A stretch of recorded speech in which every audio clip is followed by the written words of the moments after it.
بسم اللہ الرحمن الرحیم۔ حضرت محمد مصطفیٰ صلی اللہ علیہ وآلہ وسلم حصہ 11 جنگ موتا۔ اس جنگ کی اجمالی کیفیت یہ ہے کہ رسول اکرم صلی اللہ علیہ وآلہ وسلم نے اسلام کی دعوت دینے کے لیے دیگر سلاطین و عمرہ کی طرف شام کے عیسائی فرما رواں شرجیل بن عمرو کے پاس بھی حارث بن عمیر کو اپنا سفیر بنا کر بھیجا، جسے شرجیل نے موتا کے مقام پر قتل کرا دیا۔ شرجیل کا یہ جارحانہ اقدام اسلامی توہین کے ساتھ ساتھ بین الاقوامی قانون کی خلاف ورزی پر مبنی تھا، اس لیے آن حضرت نے اس کی طرف ایک لشکر بھیجنے کا فیصلہ کیا اور 3000 مسلم جابازوں کو اپنے غلام زید کی قیادت میں موتا کی طرف روانہ کر دیا۔ نیز اس کے ساتھ یہ تاکید و ہدایت بھی فرمائی کہ اگر زید اس لڑائی میں شہید ہو جائیں تو ان کے بعد جناب جعفر طیار، پھر ان کے بعد عبداللہ بن رواحہ علمداری و سپہ سالاری کے فرائض انجام دیں۔ چنانچہ جب یہ مختصر سے اسلامی فوج موتا پہنچی تو معلوم ہوا کہ شرجیل نے 3000 کے مقابلے میں 1,00,000 کا لشکر جمع کر رکھا ہے، لیکن چونکہ حکم رسول تھا اس لیے کثرت کا لحاظ نہ کرتے ہوئے زید نے جنگ کی اور 40 دشمنوں کو موت کے گھاٹ اتارنے کے بعد درجہ شہادت پر فائز ہوئے۔ ان کے بعد حسب تاکید پیغمبر اکرم صلی اللہ علیہ وآلہ وسلم حضرت جعفر طیار نے لشکر کا علم سنبھالا اور دشمنوں پر ٹوٹ پڑے۔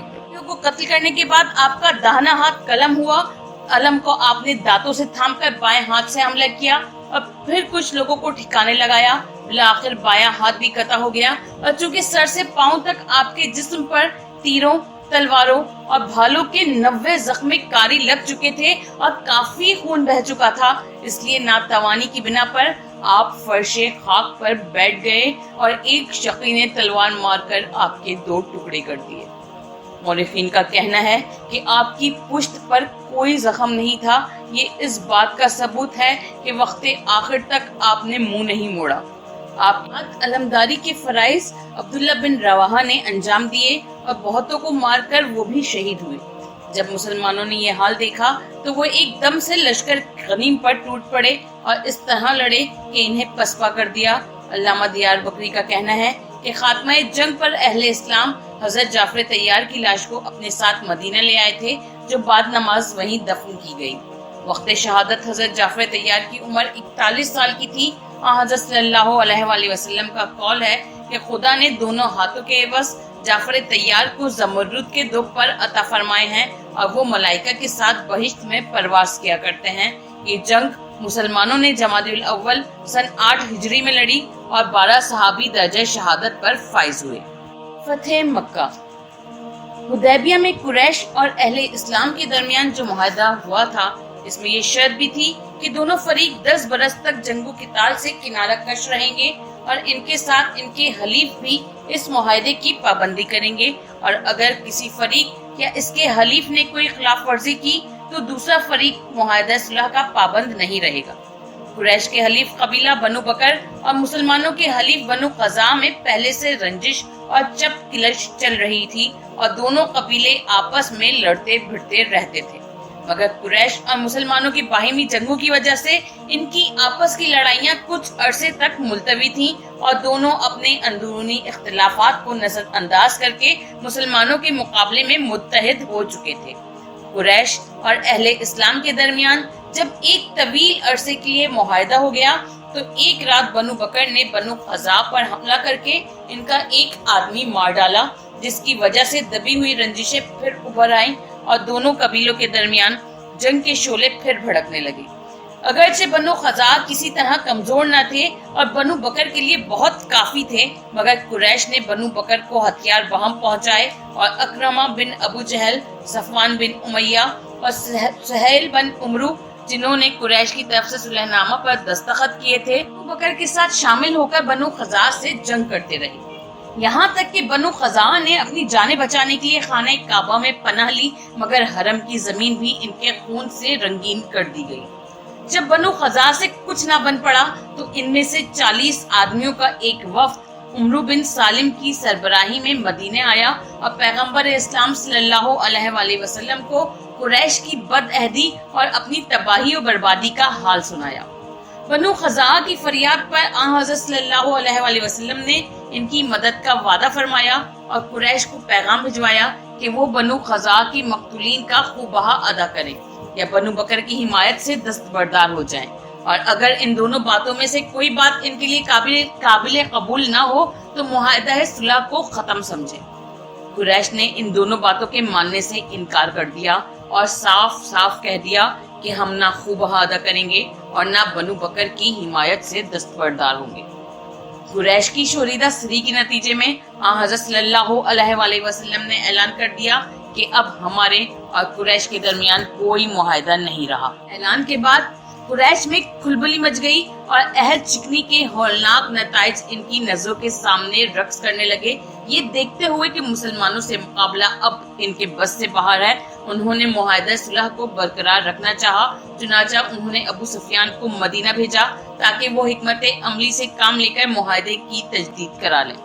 جب ابو سفیان مدینہ آیا تو وہ سب سے پہلے اپنی بیٹی ام حبیبہ کے گھر آیا جو رسول اکرم صلی اللہ علیہ وآلہ وسلم کے حرم میں داخل ہو چکی تھی۔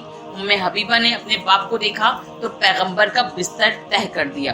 ابو سفیان نے بیٹی کے اس طرز عمل کو دیکھا تو کہا کیا میں اس بستر پر بیٹھنے کے قابل نہیں ہوں؟ ام حبیبہ نے کہا یہ پیغمبر صلی اللہ علیہ وآلہ وسلم کا بستر ہے اور آپ مشرک و ناپاک ہیں، لہٰذا مجھے یہ گوارا نہیں کہ آپ اس بستر پر بیٹھیں۔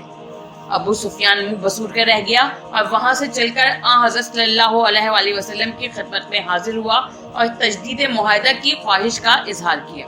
جب حضرت نے اس کی بات پر کوئی دھیان نہ دیا تو وہ حضرت ابو بکر کے پاس آیا اور کہا آپ رسول خدا سے ہماری سفارش کیجیے۔ حضرت ابو بکر نے اپنی معذوری ظاہر کی تو حضرت عمر کے پاس آیا، مگر انہوں نے بھی اسے کوئی امید افزا جواب نہیں دیا۔ بہرحال جب وہ ہر طرف سے مایوس ہو گیا تو حضرت علی کی خدمت میں حاضر ہوا اور ان سے کہا کہ آپ پیغمبر سے ہماری سفارش کر دیں۔ حضرت علی نے کہا رسول اللہ جو ارادہ کر چکے ہیں اس میں دخل اندازی کا حق کسی کو نہیں ہے، لہٰذا ہم ان سے کچھ نہیں کہہ سکتے۔ کو جب کامیابی کی کوئی صورت نظر نہ آئی تو اس نے حضرت علی سے کہا کہ اگر آپ کچھ نہیں کر سکتے تو مجھے مشورہ دیجیے کہ میں کیا کروں۔ فرمایا تم خود ہی یک طرفہ تجدید صلح کا اعلان کر کے مکہ واپس چلے جاؤ۔ اس نے کہا اس اعلان سے ہمیں کچھ فائدہ ہوگا؟ فرمایا کچھ نہیں کہا جا سکتا۔ کہا اچھا پھر میں یہی کیے دیتا ہوں۔ چنانچہ اس نے مسجد نبوی میں کھڑے ہو کر کہا میں دونوں فریق کے درمیان معاہدہ صلح کی تجدید کرتا ہوں۔ یہ کہہ کر وہ مکہ واپس چلا گیا۔ جب ابو سفیان مکہ پہنچا تو قریش نے پوچھا کیا کارنامہ انجام دے کر آئے ہو؟ اس نے سارا واقعہ بیان کیا اور کہا کہ علی کے مشورے پر میں نے تجدید معاہدہ کا اعلان کر دیا ہے۔ قریش نے پوچھا کیا محمد نے بھی اسے تسلیم کیا ہے؟ کہا نہیں۔ اس پر لوگوں نے کہا تم کتنے بڑے بیوقوف ہو، ہوش و حواس رکھتے ہوئے بھی یہ نہ سمجھ سکے کہ یک طرفہ اعلان کوئی معنی نہیں رکھتا جب تک دوسرا فریق اسے تسلیم نہ کر لے۔ علی نے تمہارے ساتھ بڑا شائستہ مذاق کیا ہے جس کا کوئی فائدہ ہمیں نہیں پہنچ سکتا۔ قریش اور بنو بکر کے مظالم، تشدد، خون ریزی اور بد عہدی سے پیغمبر اسلام بہت متاثر اور کبیدہ خاطر تھے اور معاہدے کی روح سے اس بات کے پابند تھے کہ آپ بنو خزاعہ کی مدد فرماتے۔ چنانچہ آپ نے اہل مدینہ کو جنگ کی تیاری کا حکم دیا اور بیرون مدینہ کے مسلمانوں کو بھی یہ پیغام بھجوایا کہ وہ جنگی ہتھیاروں کے ساتھ فوری طور پر مدینہ پہنچے۔ چاروں طرف سے لوگ سمٹ کر مدینے میں جمع ہونے لگے، مگر کسی کو یہ معلوم نہیں تھا کہ کون سی مہم درپیش ہے، کہاں جانا ہے اور کس سے مورچہ لینا ہے، کیونکہ حضرت صلی اللہ علیہ وآلہ وسلم نے اس امر کا پورا اہتمام کیا تھا کہ اہل مکہ کو خبر نہ ہونے پائے اور مسلمان یک بارگی ان کے سروں پر پہنچ جائیں۔ صحابہ میں جنہیں معلوم ہو چکا تھا کہ مکے پر چڑھائی کا ارادہ ہے، انہیں بھی حضرت صلی اللہ علیہ وآلہ وسلم کی طرف سے یہ تاکید فرما دی گئی تھی کہ وہ اسے مکمل طور پر پوشیدہ رکھیں اور کسی سے اس کا تذکرہ نہ کریں۔ مگر حاطب بن بلتع نامی ایک شخص نے جس کے بال بچے مکے میں تھے سوراخ لگا لیا اور اس نے عمرو بن عبد المطلب کی ایک کنیز سارہ کو اہل مکہ پر حملے کی تیاریوں سے متعلق ایک خط لکھ دیا اور کہا کہ وہ اس خط کو قریش تک پہنچا دے۔ حضرت صلی اللہ علیہ وآلہ وسلم کو وحی کے ذریعے سے اس کی اطلاع باہم پہنچائی گئی۔ آپ نے فوراً حضرت علی اور زبیر بن عوام کو اس کنیز کے تعاقب میں روانہ کیا کہ وہ جہاں پائیں گرفتار کر کے لے آئیں۔ ابھی وہ وادی حلیفہ تک پہنچی تھی کہ گرفتار کر لی گئی۔ دریافت کرنے پر اس نے بتایا کہ میرے پاس کوئی تحریر نہیں ہے۔ زبیر نے اس کے سامان کو دیکھا بھالا مگر اس میں سے کچھ نہ نکلا۔ حضرت علی نے فرمایا کہ ہمیں رسول اللہ خبر دے چکے ہیں، اس لیے ایسا ہو ہی نہیں سکتا کہ اس کے پاس کوئی خط نہ ہو۔ آپ نے سختی کے ساتھ اس سے خط کا مطالبہ کیا اور کہا کہ تم نے ذرا بھی حیل و حجت سے کام لیا تو ہم تم پر سختی کرنے پر مجبور ہوں گے۔ اس دھمکی کا نتیجہ یہ ہوا کہ اس نے اپنے بالوں کے جوڑے سے ایک خط نکال کر پیش کر دیا۔ حضرت علی اس خط سمیت اسے لے کر پیغمبر صلی اللہ علیہ وآلہ وسلم کی خدمت میں حاضر ہوئے اور اس نے حضرت صلی اللہ علیہ وآلہ وسلم سے ساری سرگزشت بیان کر دی۔ حضور اکرم نے تمام اصحاب کو جمع کر کے فرمایا کہ میں نے تاکیداً کہہ دیا تھا کہ اس اقدام کو مخفی رکھا جائے، مگر تم میں سے ایک شخص نے اس راز کو فاش کرنے کی ناکام کوشش کی ہے، لہٰذا جس نے یہ نامناسب حرکت کی ہے وہ خود ہی بتا دے، ورنہ رسوا ہوئے بغیر نہ رہ سکے گا۔ حاتب نے یہ سنا تو وہ لرزتا کانپتا کھڑا ہوا اور اس نے اپنی اس غلطی کا اعتراف کر لیا۔ پیغمبر اکرم صلی اللہ علیہ وآلہ وسلم نے درگزر سے کام لیا اور اسے معاف کر دیا۔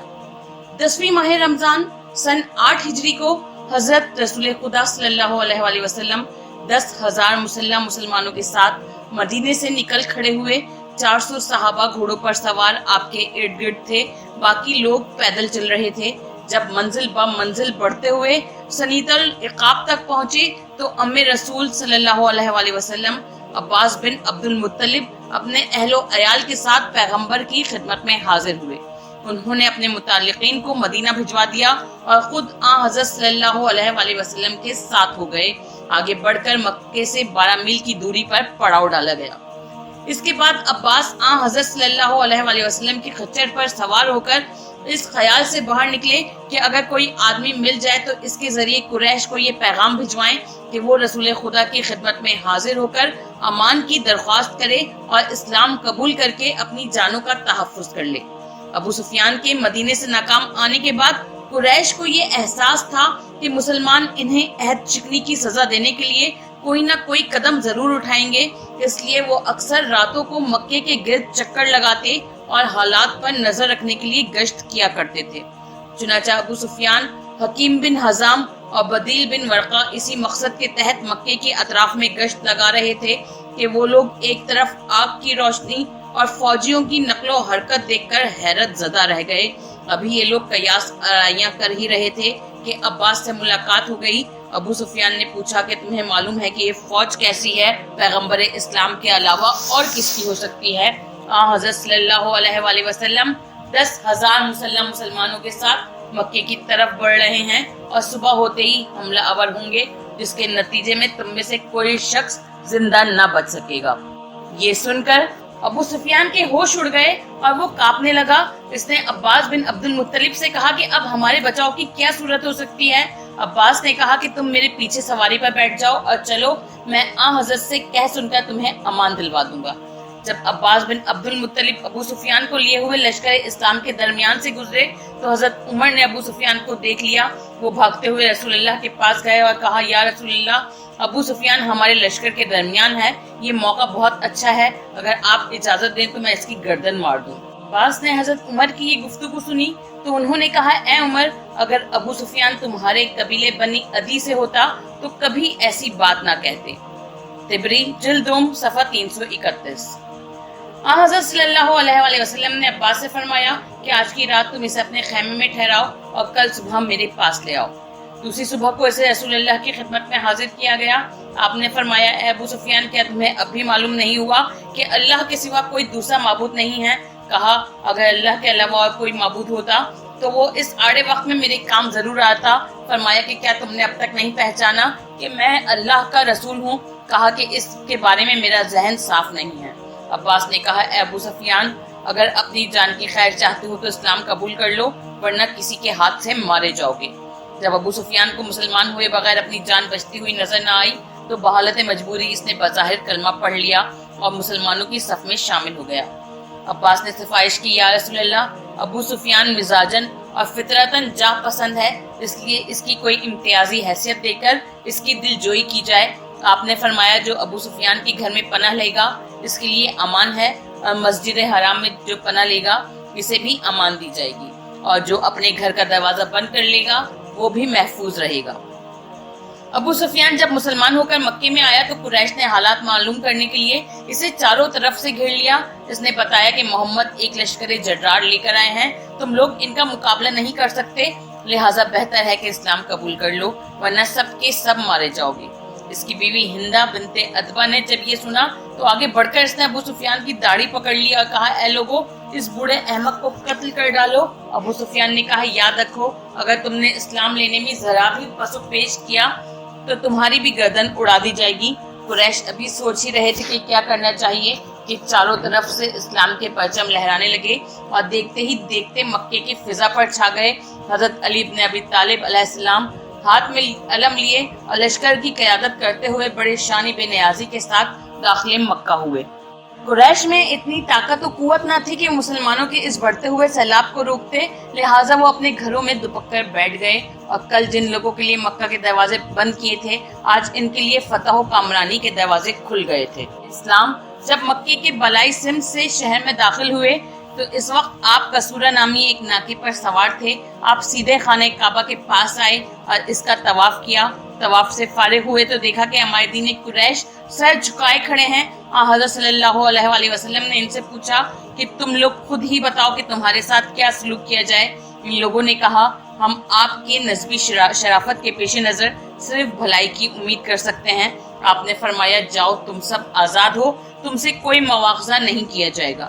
یہ پیغمبر اکرم صلی اللہ علیہ وآلہ وسلم کی اعلیٰ ظرفی، بلند کرداری اور کشادہ نظری کا کرشمہ تھا کہ جو لوگ آپ کے خون کے پیاسے تھے اور ہر وقت دشمنیوں انات پر کمر بستہ رہتے تھے، وہی حلقہ بگوش اسلام ہو کر آپ کا کلمہ پڑھنے لگے اور کل کا یتیم نہ صرف ان کے جسموں بلکہ ان کے دل و دماغ اور ضمیر و وجدان پر بھی حکومت کرنے لگا۔